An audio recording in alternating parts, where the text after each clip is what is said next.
उधर चीनी राष्ट्रपति शी जिनपिंग अमेरिका के राष्ट्रपति जो बाइडेन के साथ मुलाकात कर रहे थे और एक तरफ हो गई भारत के साथ अमेरिका की धरती से बड़ी डील। जी हां, जब पूरी दुनिया के सामने दोस्ती का परपंच हो रहा था, उस समय अमेरिका एक और डील भारत के नाम कर रहा था। चीन के साथ व्यापारिक स्तर पर जो खेला हुआ, उसे चीन भी देखता रह गया। भारत, अमेरिका और IPEF समूह के 12 बाकी सदस्यों ने सप्लाई चेन में लचीलापन लाने को लेकर एक समझौते पर हस्ताक्षर किए हैं। इससे महत्वपूर्ण क्षेत्रों में उत्पादन केंद्रों के संभावित स्थानांतरण और सप्लाई चेन के झटकों से होने वाले आर्थिक व्यवधानों के जोखिमों को कम करने में मदद मिलेगी। समझौते पर सैन फ्रांसिस्को में हस्ताक्षर किए गए। सैन फ्रांसिस्को वही जगह जहां पर अमेरिका और चीन के राष्ट्रपतियों की एक दूसरे के साथ मुलाकात हुई।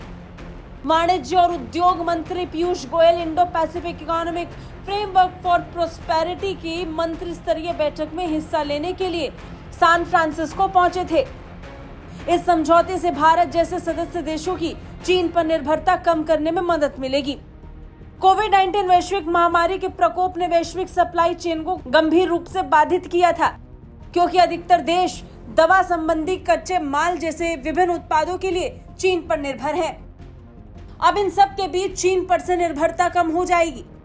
इसे लेकर पीयूष गोयल ने सोशल मीडिया एक्स पर ट्वीट किया। भारत ने अमेरिका और 12 अन्य IPEF भागीदारों के साथ IPEF supply chain resilient agreement पर हस्ताक्षर किए। ये अपनी तरह का पहला अंतर्राष्ट्रीय समझौता है जो वैश्विक आपूर्ति श्रृंखला को मजबूत करेगा और अनुकूलनशीलता और स्थिरता को बढ़ावा देगा। समूह के सदस्यों ने समझौते पर इस साल 27 मई को डेट्रॉइट में बातचीत संपन्न की थी। इस समझौते में आपूर्ति श्रृंखला विविधीकरण, निवेश जुटाना, वैश्विक मूल्य श्रृंखलाओं में भारत की बेहतर पहुंच, MSME को समर्थन और एक निर्बाध क्षेत्रीय व्यापार परिस्थिति तंत्र को बनाना था, जो भारतीय उत्पादों के प्रवाह को और भी ज्यादा सुविधाजनक बनाएगा।